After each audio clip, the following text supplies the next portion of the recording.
le Parti Renaissance a présenté ses propositions pour répondre aux défis économiques et écologiques de la France dans les prochaines années. Deux thèmes que le parti a tenu à traiter ensemble, car selon le président du mouvement, Gabriel Attal, l'un ne peut pas être pensé sans l'autre. Lors de cette longue présentation du travail des membres du parti, Renaissance s'est plusieurs fois détaché du gouvernement et a lancé quelques petites piques à ses membres, notamment en matière de choix politiques pour l'environnement.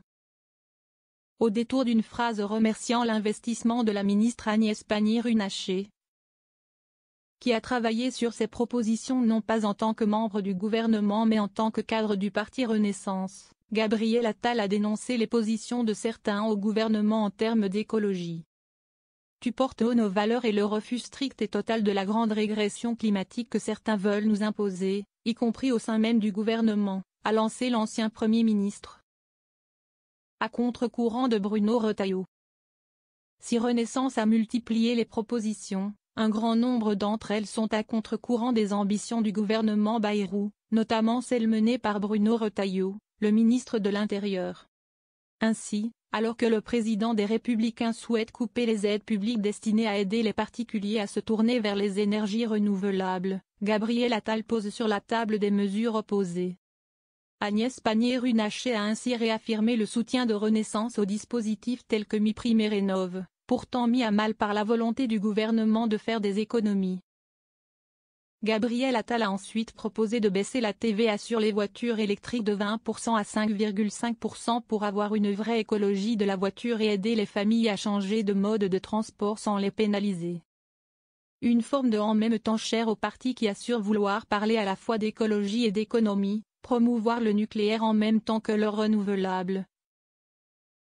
Et surtout réussir la transition écologique de la France tout en améliorant la qualité de vie des Français et en arrêtant les sanctions. Être climato-sceptique si est accepter des vagues d'immigration. En parallèle, les Républicains ont présenté leur plan pour l'énergie début juillet, qui visait à rebâtir un parc nucléaire et stopper le financement des renouvelables.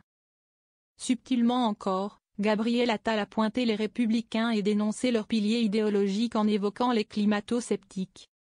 Agir contre le dérèglement climatique, si éviter des vagues d'immigration demain.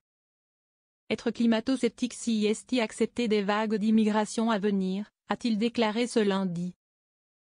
Le président de Renaissance avait dénoncé une forme de climato-scepticisme des LR dans une interview accordée au Monde fin juin, parti mené par Bruno Retailleau qui fait de l'immigration l'un de ses combats politiques.